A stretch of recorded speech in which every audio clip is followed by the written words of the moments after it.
sou João Vitor Gomes Lage, eu sou aluno do curso de Medicina da Unirio e eu sou orientado pela professora Lil Moreira nesse trabalho que busca traçar o perfil da dirofilariose humana no estado do Rio de Janeiro, principalmente em regiões mais endêmicas, que eu vou falar um pouco adiante. O título do nosso trabalho é Prevalência da dirofilariose humana nas regiões metropolitanas e nas baixadas litorâneas do estado do Rio de Janeiro. Perfil de uma zoonose emergente e negligenciada. Antes de definir o conceito de zoonose, eu gostaria de lembrar que dia 6 de julho, que passou há pouco tempo, é o Dia Mundial das Zoonoses. E o que se trata de zoonose? Zoonoses são doenças que são transmitidas dos animais para os seres humanos. Esses animais, eles podem ser tanto silvestres, aí a gente pode incluir aves, roedores, morcegos, peixes, quanto animais domésticos, como cães, gatos, cavalos e outros tipos de roedores.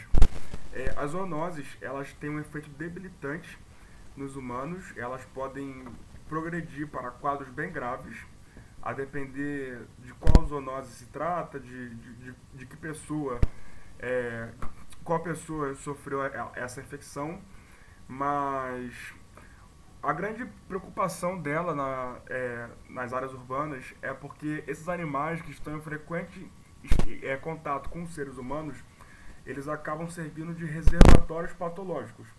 Isso é, muitas vezes as zoonoses não são transmitidas diretamente dos animais para os seres humanos, mas sim através de alguma espécie vetora, como por exemplo, no caso da dirofilariose, mosquitos do gênero Anopheles.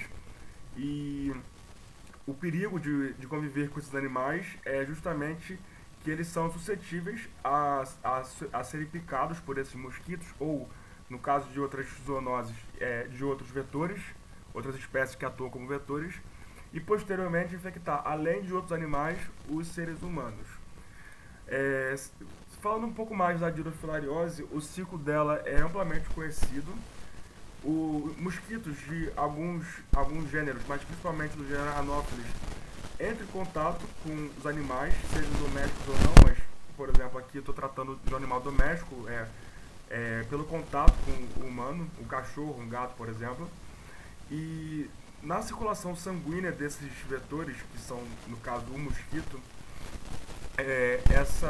essa larva, ela sofre a sua evolução, passa de L1 para L3 e ocorre esse pestejo dentro da circulação sanguínea dos mosquitos ou de outros vetores, no caso de outras doenças, e esses mosquitos estão aptos a entrar no estado infeccioso, ou seja, eles podem infectar outros animais e repetir o ciclo e se multiplicar no caso o parasita, ou eles podem infectar humanos, podendo atingir principalmente o coração e também o pulmão. Essas manifestações podem ser graves, a depender de como que esse paciente é tratado. E a dirofilariose humana, ela se dá principalmente por duas espécies de dirofilária, que é a Dirofilaria mitis e a Dirofilaria repens.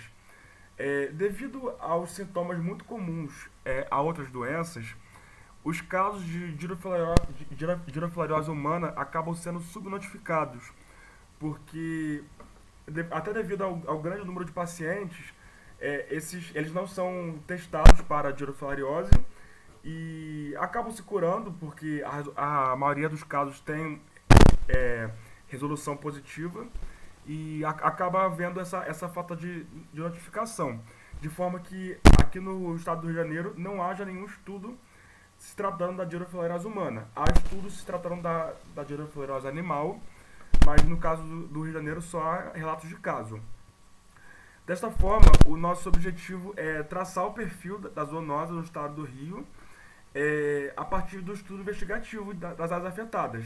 Isso a gente buscou que o estudo vai continuar, a gente vai seguir nele aplicando questionários e para averiguar qual é o grau de instrução da população sobre a dirofilariose e outras zoonoses, se a população tem noção da importância de manter os animais saudáveis, e a partir disso gerar um relatório com diretrizes e mais para mapear as regiões mais afetadas e ver o que se pode fazer, buscar métodos de tratamento, de controle e também de prevenção. Esse estudo ele foi reduzido por causa da pandemia de Covid-19. Então, as etapas que foram feitas foi a utilização de questionários orientados para médicos veterinários, para os proprietários dos animais, para os pacientes diagnosticados com dirofilariose humana e para clínicos gerais, pneumologistas, infectos e oncologistas que venham a tratar desses pacientes. No caso, apesar de haver o disparo desses questionários que foi feito pelo Google Forms, não houveram respostas para a dirofilariose humana, para pacientes de dirofilariose humana, e nem para os médicos que trataram. Utilizamos uma base de dados que tem contato de clínicas veterinárias, de médicos veterinários, e pedimos para repassar, para responder, e houveram algumas respostas. Os questionários eles são simples, mas eles contêm bastante perguntas a fim de averiguar quão informados estão os médicos veterinários e se os proprietários de animais também têm noção dos perigos das zoonoses de forma geral e também da dirofilariose, se há algum protocolo que se segue quando há um diagnóstico positivo. Para, no caso de pacientes, saber um pouco a conduta utilizada, saber como que agiram, os exames que pediram, qual foi a medicação, se houve, né, para tratamento, para realmente traçar o perfil. No caso dos médicos, qual foi a fonte de informação que eles têm dessa doença, porque não é uma doença muito falada na graduação médica, no meio universitário, é uma doença um pouco mais específica da medicina veterinária, mas que também é importante pela sua atuação humana. Dos resultados que obtivemos, eu gostaria de tratar dois que eu achei bem interessante. Um dos itens da pesquisa pede o conceito de zoonose de forma sucinta, de forma rápida, e quando a gente passa para os veterinários e para os proprietários que não têm a formação acadêmica deles, há uma discrepância de resultados. É possível observar desinformação em relação a isso. Muitas pessoas acham que zoonose se trata de uma doença que o animal tem, não imaginam que é uma doença que afete o humano. Acham que zoonose, por ser zoo de animal, são simplesmente doenças que os animais podem manifestar, não imaginando que animais com zoonoses, que convivem com eles, podem eventualmente ser uma fonte de doença para eles mesmos. Então, a gente viu essa diferença aqui de porcentagem, enquanto 96% dos veterinários responderam corretamente o que era uma zoonose, apenas 27% dos proprietários fizeram o mesmo. Cabe ressaltar também, outro dado interessante foi do conhecimento da dirofilariose, que, de novo, é uma doença um pouco mais específica do meio veterinário. E, além de perguntarmos sobre o conhecimento dela, pedimos para que se informasse qual a fonte desse conhecimento, e um pouco mais da metade dos veterinários ouviram falar ou tem algum conhecimento, base, alguma coisa, durante a graduação, enquanto uma outra parte, um pouco menor, cerca de 27%, ouviu falar dela de outra forma, artigos pela internet, ou então em congressos, simpósios, enquanto que 16%, que é um número bastante alto, de médicos veterinários que responderam o questionário, acabaram dizendo que não tem conhecimento da dirofilariose. E esse desconhecimento é perigoso, porque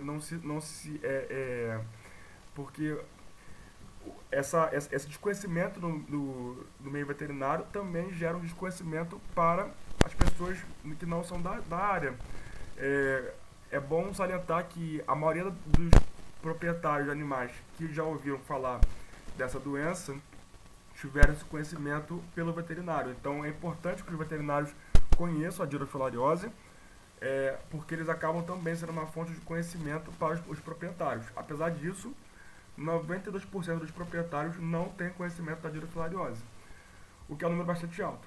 O nosso estudo não conseguiu mapear mais, porque ele foi feito durante a pandemia, então acabou sendo totalmente online, não conseguimos entrar tanto em contato com outras clínicas que não tivessem e-mail, e de forma que as conclusões do estudo são muito rudimentares.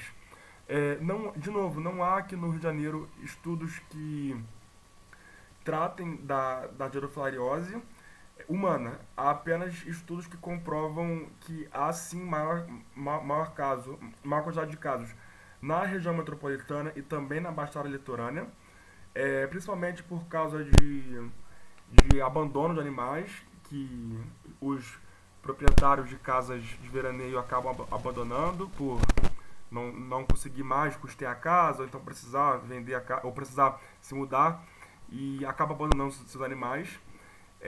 Não há uma prova concreta de que nesses lugares que há maior prevalência da dirofilariose humana, da dirofilariose animal, há também da dirofilariose humana, até porque, de novo, só os dados que temos são restritos a relatos de caso, mas não é possível descartar também que não haja relação.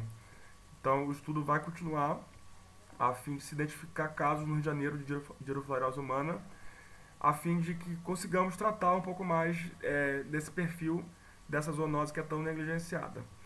As referências bibliográficas são, em sua maioria, em material em inglês e espanhol, mas são bases já bem consolidadas do assunto. Então, agradeço a todos que chegaram até o fim desse vídeo e um bom ano a todos.